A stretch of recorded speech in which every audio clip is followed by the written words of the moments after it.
अस्सलाम वालेकुम स्टूडेंट, हम डिस्कस कर रहे थे साइंस ऑफ ट्रिग्नोमेट्रिक फंक्शंस और उसमें हम केस नंबर 2 डिस्कस कर रहे थे प्रीवियस वीडियो में। प्रीवियस वीडियो जिस लेक्चर से जिस जगह पे हमने छोड़ी थी वहीं से इसको कंटिन्यू करेंगे। अच्छा, उसमें हमने यहाँ ये जो पोर्शन था ये डिस्कस कर लिया था ऑलरेडी। अच्छा, नेक्स्ट हम ये डिस्कस कर रहे थे कि कॉस थीटा क्या होता है। कॉस थीटा होता है बेस ओवर हाइपोटेन्यूज। तो इस केस में बेस आपके पास जो है वो क्या आ रहा है, नेगेटिव एक्स है। बेस क्या है, एक्स है ना, तो उसका मतलब नेगेटिव है। तो अगर आपके पास बेस नेगेटिव एक्स है, मैं ये ना भी लिखूं तो आपको पता होना चाहिए कि एक्स की वैल्यू नेगेटिव है। और दूसरी क्या है, हाइपोटेन्यूज है। हाइपोटेन्यूज आपके पास क्या आर है, तो आर तो पॉजिटिव है। तो अगर किसी नेगेटिव वैल्यू, मैंने यहाँ नेगेटिव नहीं लिखा क्योंकि मैंने ऑलरेडी आपको बोल भी दिया है कि एक्स नेगेटिव है क्योंकि इस साइड पे है। तो अगर किसी नेगेटिव वैल्यू को पॉजिटिव पे करेंगे तो आपके पास आंसर क्या आएगा, नेगेटिव आ जाएगा। ठीक है। थर्ड जो वैल्यू है वो आपके पास क्या है, through proper brushing. So cos theta, proper से क्या मतलब है, इस केस में जो प्रॉपर बन रहा है वाई, ये आपके पास वाई, और ब्रशिंग से मतलब बेस है, तो बेस आपके पास यहाँ नेगेटिव एक्स है, तो मतलब एक्स है। और किसी भी पॉजिटिव वैल्यू को नेगेटिव के साथ डिवाइड करेंगे तो आंसर क्या आएगा, नेगेटिव आएगा। ठीक हो गया। अच्छा जी, अब आ जाते हैं कोसेकेंट थीटा पे। कोसेकेंट थीटा की जो वैल्यू आपको मैंने बताई थी ना, वो अगर आप देखें यहाँ एक प्रीवियस जगह पे, ये देखें कोसेकेंट की वैल्यू क्या होती है, आर बाय वाई। मैं वहां से डायरेक्ट लिख देता हूँ Y by R by Y. ठीक है। बेसिकली कोसेकेंट लिखने का तरीका क्या होता है कि साइन की जो वैल्यू इसको उल्टा दो, तो अगर वो वाई बाय आर है तो ये क्या आएगा, आर बाय वाई। ठीक है। आर भी पॉजिटिव है, वाई भी पॉजिटिव। याद रखिएगा इस केस में हमारे पास सिर्फ एक्स नेगेटिव है। तो जब ये आपस में पॉजिटिव वैल्यूज डिवाइड होंगी तो इस केस में हमारे पास क्या आएगा, इस केस में हमारे पास अगेन उसी तरह से क्या आएगा कि दोनों पॉजिटिव वैल्यूज जब डिवाइड होती है तो आंसर भी पॉजिटिव आएगा। ठीक हो गया।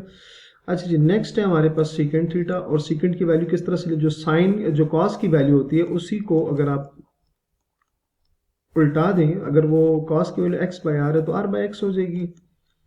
सो सीकेंट थीटा आपके पास क्या आ जाएगा, आर बाय एक्स। अच्छा, अब अगेन वही बात है, आर पॉजिटिव है, एक्स नेगेटिव है, तो किसी पॉजिटिव वैल्यू को नेगेटिव के साथ डिवाइड करेंगे तो आंसर क्या आएगा, नेगेटिव ही आएगा।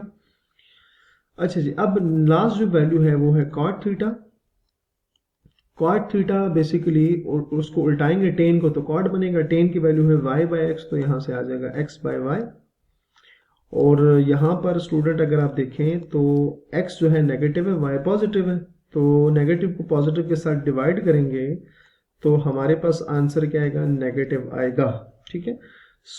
ये जो केस है जिसमें आपके पास एंगल थीटा सेकंड क्वाड्रेंट में आते हैं, दो वैल्यूज पॉजिटिव आ रही, कौन कौन सी आ रही है स्टूडेंट, एक आपके पास साइन की वैल्यू पॉजिटिव आ रही है और एक आपके पास कोसेकेंट की वैल्यू पॉजिटिव आ रही, बाकी सारी की सारी वैल्यूज क्या आ रही है, नेगेटिव आ रही। तो सेकंड क्वाड्रेंट में दो वैल्यूज पॉजिटिव होती, कौन सी, एक साइन और एक कोसेकेंट की वैल्यू पॉजिटिव होती, बाकी सारी वैल्यूज क्या होती है, नेगेटिव होती है, और आपने उसको देख भी लिया। ठीक हो गया। अच्छा जी, अब आ जाते हैं केस नंबर 3। ठीक है, हम सारे तीनों क्वाड्रेंट को डिस्कस करेंगे। केस नंबर 3, केस नंबर 3 में हम ये कहते हैं कि if theta lies in the third quadrant, if theta lies in the third quadrant, अगर थीटा आ जाए थर्ड क्वाड्रेंट में तो क्या होगा, देन जो पॉइंट है, देन द पॉइंट क्या है जी, एक्स वाई, जो उस थीटा के टर्मिनल साइड पे होगा, on it's terminal side, on it's terminal side, on it's terminal side has negative x coordinate, sorry, has negative x coordinate, has negative x and y coordinates. ठीक है, इसने क्या, हमने कहा क्या बोला यहाँ पे कि अगर आपके पास थीटा जो एंगल है उसका टर्मिनल साइड अगर थर्ड क्वाड्रेंट में आ जाए तो उस केस में x भी नेगेटिव होगा और y भी नेगेटिव होगा। अच्छा, अब इस बात को किस तरह से हम वेरीफाई करेंगे, अगेन आपने एक रेक्टेंगुलर कोऑर्डिनेट सिस्टम या कार्टेशियन कोऑर्डिनेट सिस्टम ड्रॉ करना है। सही हो गया, ये आपने एक कार्टेशियन कोऑर्डिनेट सिस्टम ड्रॉ किया। अच्छा, उसके बाद आपने एक ट्रायंगल ड्रॉ करनी है, लेट से यहां से, ठीक हो गया, ये आ गया। यहां से इस तरह से आपने एक ट्रायंगल ड्रॉ कर देनी है। इनको अगेन आपने क्या नाम देना, इसी तरह से सपोज कर लेते हैं ये हमारे पास एंगल है थीटा, सॉरी ये है 90, और इसको थीटा से कंसिडर कर लेते हैं। ये आ गया आपके पास थीटा, सही है। अच्छा जी, अब यहां पर देख लेते हैं कि हम कंसिडर करते हैं कि ये देखें, ये आपको पता है ये साइड x होती है, ये वाली y होती है, और ये क्या होता है r होता है। ये आपको बार बार हम बता रहे हैं कि इस तरह से होता है, ठीक हो गया। अच्छा जी, अब जरा चेक करें, हमने कहा था कि अगर आपके पास जो थीटा है वो थर्ड क्वाड्रेंट में लाई कर रहा है, इस तरह से आप देख सकते हैं थर्ड क्वाड्रेंट में इसके जो टर्मिनल साइड है वो लाई कर रहा है, ठीक है। अगर यहाँ पर, अच्छा स्टूडेंट, यहाँ पर इसमें हम क्या करेंगे कि जो आपके पास ये जो है ये थीटा बनेगा, ये x है और ये y है और ये आपको पता है r है, और इस केस में ये जो p है ये आपके पास हमेशा क्या होता है कि जो एंगल थीटा होता है उसकी टर्मिनल, देखिए उसकी टर्मिनल साइड है, उसके यहाँ पर ये पॉइंट p बनेगा, ठीक है। तो अगर, अच्छा अब इसमें आपने क्या देखना है कि जो y है वो y एक्सिस के नेगेटिव डायरेक्शन में आ रहा है, इसका मतलब क्या, y नेगेटिव है। और अगर आप x को देखें तो x क्या आ रहा है, पैरेलल आ रहा है किसके, x जो है वो पैरेलल आ रहा है negative direction of x axis. इसका मतलब क्या है, y भी नेगेटिव है, x भी नेगेटिव, और r जो है r तो पॉजिटिव रहेगा, ठीक है।